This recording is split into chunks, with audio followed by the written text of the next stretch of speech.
ओम शांति। आज दिनांक 7 मई 2022 बाबा ने महावाक्य में हम बच्चों को जो शिक्षाएं दी उनका मनन करेंगे। आज बाबा बोले, अब बाप समान देही अभिमानी बनो। बाप की यही चाहना है कि बच्चे मेरे समान बन मेरे साथ घर चलें। अब बाबा आया है।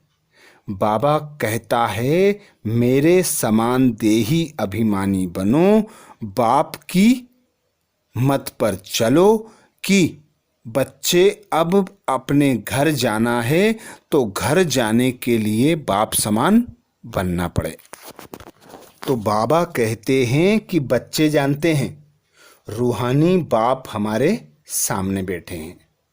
रूहानी बाप रूहों से ही बातें करते हैं। आत्मा ही आर्गन्स द्वारा सुनती है और बोलती है। तो बाबा कहते, तुम बच्चों को देह अभिमान होने की आदत पड़ गई है। आधा कल्प देह अभिमान में रहते हो। एक शरीर छोड़ दूसरा शरीर लिया। शरीर पर नाम पड़ता है, कोई कहेगा परमानंद, कोई कहेगा क्या, कोई कहेगा क्या। तो बाबा कहते हैं, मैं सदैव देही अभिमानी रहता हूं। मुझे कभी देह नहीं मिलती तो मुझे कभी देह अभिमान हो नहीं सकता। यह देह तो इस दादा की है। मैं सदैव देही अभिमानी हूं। तो तुम बच्चों को भी मेरे समान बनना है, अर्थात तुम बच्चों को भी मैं आप समान बनाने चाहता हूं, क्योंकि अब तुमको मेरे साथ घर चलना है। तो देह अभिमान छोड़ना है। टाइम लगता है। बहुत समय देह अभिमान में रहने का अभ्यास पड़ा हुआ है। अभी बाबा कहते हैं, इस देह को भी छोड़ो, मेरे समान बनो, क्योंकि तुमको मेरा गेस्ट बनना है, मेरे पास वापिस आना है। इसलिए कहता हूं, पहले अपने को आत्मा निश्चय करो। मैं आत्माओं से ही बोलता हूं। तुम बाप को याद करो तो वह दृष्टि खत्म हो जाए। मेहनत है इसमें। हम आत्माओं की सर्विस कर रहे हैं। आत्मा सुनती है इन आर्गन्स द्वारा। मैं आत्मा तुमको बाबा का संदेश दे रहा हूं। ऐसी प्रैक्टिस बार बार कर ऐसे अनुभवी मूर्त बनना है कि सदा यह स्मृति रहे कि मैं आत्मा हूं, उस पिता परमात्मा की संतान हूं। अब मुझे अपने घर निराकारी दुनिया परम धाम में परम पिता निराकार परमात्मा के साथ निराकार अवस्था में स्थित होकर जाना है। प्रश्न किया बाबा ने, तुम बच्चे किस बात का वंडर देखते बाप की शुक्रिया गाते हो? तुम बच्चे किस बात का वंडर देखते बाप का शुक्रिया गाते हो? तो बाबा कहते, तुम वंडर देखते बाबा कैसे अपनी फर्ज अदायगी निभा रहे हैं। अपने बच्चों को राजयोग सिखाए लायक बना रहे हैं। तुम बच्चे अंदर ही अंदर ऐसे मीठे बाबा की शुक्रिया गाते हो। बाबा कहते, यह शुक्रिया शब्द भी भक्ति मार्ग का है। बच्चों का तो अधिकार होता है, इसमें शुक्रिया की बात क्या है? ड्रामा अनुसार बाप को वर्षा देना ही है। अर्थात बाबा हम आत्माओं को समझाते हैं कि जब तुम आत्माएं बेसमझ बन जाती हो तब मैं आता हूं। तुम बच्चों को राजयोग सिखाए लायक बनाता हूं। तुम बच्चों की दिल करती है कि शुक्रिया माने। ड्रामा अनुसार मुझे वर्षा देना ही है, मुझे तुम्हें बच्चा बनाना ही है, तो इसमें शुक्रिया की क्या बात है? क्योंकि ड्रामा में मेरा भी पार्ट ऐसा है और तुम आत्माओं का भी पार्ट बंधा हुआ है। तो मैं आता हूँ, राजयोग सिखाता हूँ, वर्षा मुझे देना ही है। फिर जो जितना पुरुषार्थ करेंगे उस अनुसार स्वर्ग में जाएंगे। ऐसे नहीं कि बाबा भेज देंगे। ऑटोमेटिकली जितना पुरुषार्थ करेंगे उस अनुसार स्वर्ग में जाएंगे। बाकी इसमें शुक्रिया की कोई बात नहीं। अब हम वंडर खाते हैं कि बाबा ने क्या खेल दिखाया है। आगे तो हम जानते ही नहीं थे कि अब घर जाना है। तो बाबा आया है घर ले जाने के लिए। तो बाबा पहली श्रीमत देते, खुद को आत्मा अनुभव करो, देही अभिमानी होने का अभ्यास करो। तो जितना जितना जो देही अभिमानी अभ्यास करेंगे वे बाप समान बनकर बाप के साथ घर जाएंगे। बाबा आते हैं हम बच्चों को राजयोग सिखाए समझदार बनाने। तो बाबा कहते शुक्रिया की कोई आवश्यकता नहीं। गीत सुनाया बाबा ने, जिसका साथी है भगवान उसका क्या बिगाड़े आंधी और तूफान। तो बाबा कहते यह गीत बच्चों के लिए है कि जिन बच्चों का साथी स्वयं भगवान सर्वशक्तिमान परमपिता परमात्मा है, उनको माया की आंधी व तूफान क्या कर सकता है। वह आंधी नहीं, माया के तूफान आत्मा की ज्योति बुझाते हैं। अब जगाने वाला साथी मिला है तो माया क्या कर सकती है। बाबा कहते माया पे जीत पाने वालों को ही महावीर कहते हैं, वही विजय माला में आते हैं। तो बाबा के सर्वशक्तिमान के याद में रहना, उस पिता परमात्मा को साथी बनाकर रखना। उस पिता परमात्मा को जितना साथी बनाकर रखेंगे, जितना याद करेंगे, उतना हम विजयी मूर्त बन माला के मणके बनेंगे। आगे बाबा बोले, इन साधु संत आदि सबकी सद्गति करने के लिए मुझे आना पड़ता है। सबकी सद्गति करने वाला मैं एक ही हूँ, आत्माओं से बात करता हूँ। मैं तुम्हारा बाप हूँ और कोई यह कह ना सके कि तुम सभी आत्माएं मेरी संतान हो, तुम मुझे याद करो। वह तो यह कह देते हैं कि ईश्वर सर्वव्यापी है, तो ऐसे कोई और कह ना सके। गायन भी है, भक्तों का रखवाला भगवान एक। सभी भक्त हैं तो जरूर भगवान अलग चीज है।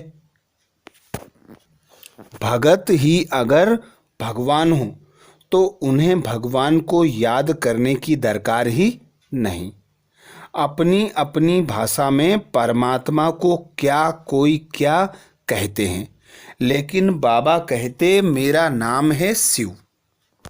बाबा हम बच्चों को संदेश देने की सहज युक्ति बताते। बाबा कहते अभी तुम अनुभवी हो, जानते हो कि हम 84 का चक्र कैसे लगाते हैं। ड्रामा में हर एक बात अपने समय पर होती है। वह बाप आत्माओं को समझाते हैं कि तुम खुद को आत्मा अनुभव करो और आत्मा भाई को बाबा का संदेश दो कि बाबा आया हुआ है, बाबा को याद करो। बाबा को याद करने से ही सद्गति होगी। तो जो जितना याद करेगा उतना स्वर्ग में ऊंचा पद पाएगा। अब वे लोग तो परमात्मा को सर्वव्यापी कह देते हैं। तो बाबा कहते अगर परमात्मा सर्वव्यापी होता तो जीव परमात्मा क्यों नहीं कहते, जीव आत्मा क्यों कहते हैं। यह आत्मा से बात करते हैं। मेरे भाई आत्माएं समझती हो कि मैं बाप का संदेश सुनाता हूँ। 5000 वर्ष पहले वाला बाप कहते हैं मुझे याद करो। तुम बच्चे अब जान गए हो कि अभी कयामत का समय हुआ है। दुख का हिसाब किताब चुकतू करना है। कैसे? योग बल से। योग बल से हिसाब किताब चुकतू करना है। फिर ज्ञान और योग बल से हमको भविष्य सुख के लिए खाता जमा करना है। जितना जमा करेंगे उतना सुख पाएंगे और दुख का खाता चुकतू होता जाएगा। अभी हम कल्प के संगम पर आकर दुख का चोपड़ा चुकतू करते हैं और दूसरी तरफ जमा करते हैं। यह व्यापार है ना। बाबा ज्ञान रत्न देकर गुणवान बनाते हैं। फिर जो जितना धारण कर सके।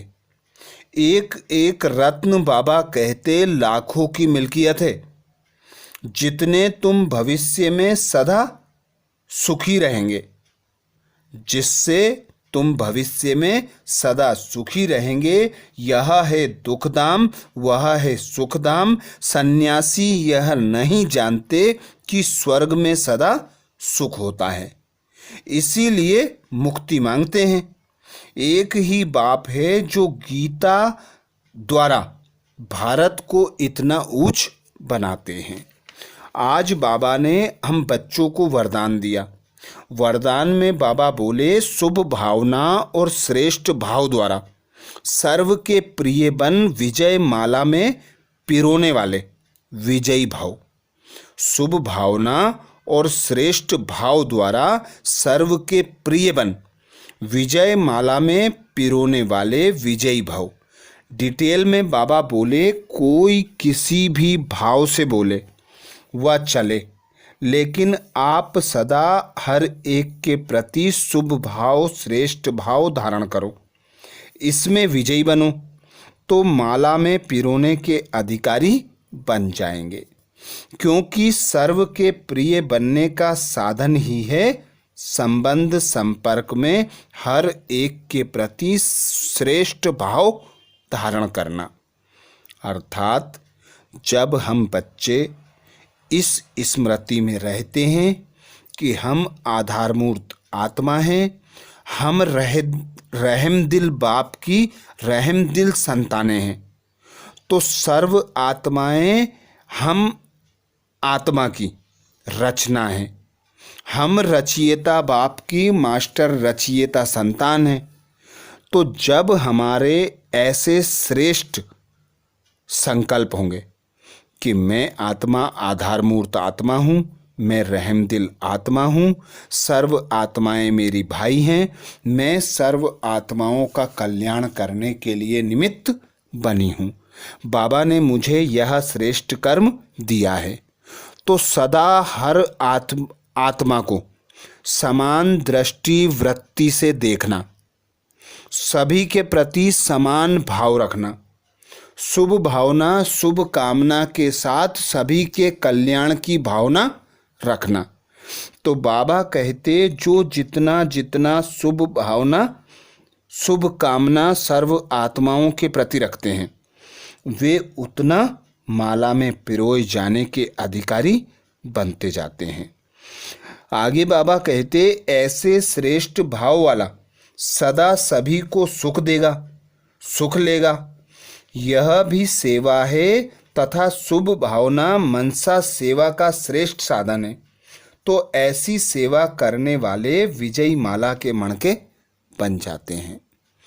तो सभी के प्रति रहमदिल होकर दाता पिता की संतान महादानी बनकर गुणों का दान करना है, सभी के प्रति शुभ भावना शुभ कामना रखना है। तो बाबा कहते, तुम बच्चे जितना जितना सर्व आत्माओं को सुख शांति का वर्षा देते हो, अर्थात सुख शांति का दान देते हो, गुणों का दान देते हो, उतने ही तुम संपन्न संतुष्ट बनते जाते हो। क्योंकि ब्राह्मण जीवन में देना ही लेना है। तो लेना अर्थात संपन्न बनना, संतुष्ट बनना, विजयी माला के मणके बनना। स्लोगन में बाबा बोले, कर्म में योग का अनुभव करना ही कर्मयोगी बनना है। कर्म में योग का अनुभव करना ही कर्मयोगी बनना है। हम आत्माएं जो भी कर्म करती हैं वह पिता परमात्मा की याद में रहकर करती हैं, तो बाबा कहते तुम कर्मयोगी कहलाते हो। तो ये थे बाबा के महावाक्य। अच्छा, ओम शांति।